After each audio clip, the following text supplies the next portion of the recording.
Guillaume, bonjour. Bonjour Virginie, bonjour à tous.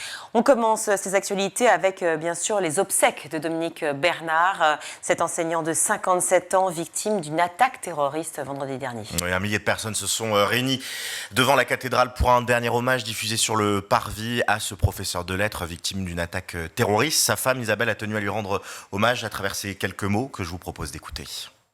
Il aimait la lumière rasante du soir. Il n'aimait pas l'informatique et les réseaux sociaux, le téléphone, il n'en avait même pas.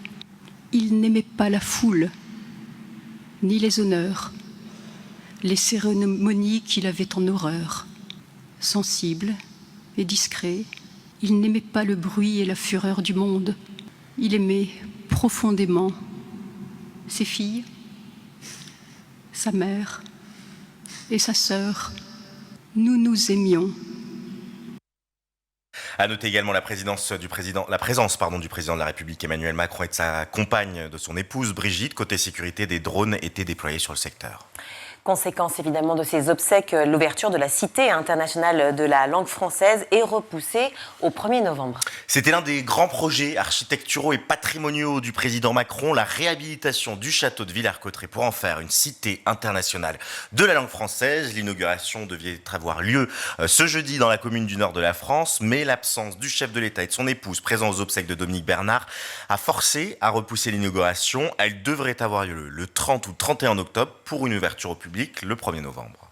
Un peu d'actualité politique désormais. Gabriel Attal, un nouvel allié inattendu. Robert Ménard, c'est assez étonnant de sa part. Le maire de Béziers est plutôt très à droite. Il était l'invité ce matin de Jean-Jacques Bourdin et on tenait à vous souligner ce qu'il a dit du ministre de l'Éducation nationale, Gabriel Attal.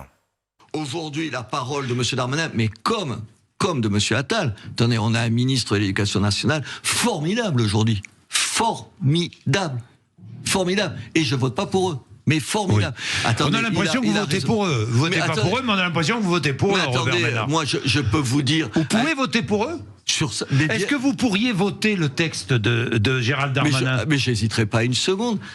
On termine avec cette information du Point. L'État envisage le retrait du contrat avec un lycée musulman à Lille. Oui, il s'agit du lycée Averroès de Lille. Le préfet du Nord a en tout cas convoqué ses directeurs. C'est le plus grand lycée musulman privé sous contrat de France. L'objectif, ça serait de mettre fin à ce contrat et donc de cesser de subventionner cet établissement. Une commission de concertation va en tout cas avoir lieu le 27 novembre prochain pour trancher. La commission va se pencher sur deux choses. D'abord, la traçabilité du financement du lycée et le problème de fond suscité par un cours d'éthique musulmane. Sur la question donc de la traçabilité, la question est de savoir d'où viennent les dons, puisque l'école repose majoritairement sur des dons privés, dont certains sont opaques, et donc on veut faire la lumière sur l'origine de ces dons. La deuxième chose, c'est qu'un rapport a mis en évidence le fait qu'un livre faisant autorité dans un cours facultatif d'éthique musulmane en seconde préconisait des règles strictes, telles que la peine de mort en cas d'apostasie, c'est le reniement de la foi, ou bien l'absolue suprématie de la loi divine. L'affaire sera en tout cas tranchée le 27 novembre prochain. Merci beaucoup Guillaume, et on y consacrera évidemment une émission sur School TV.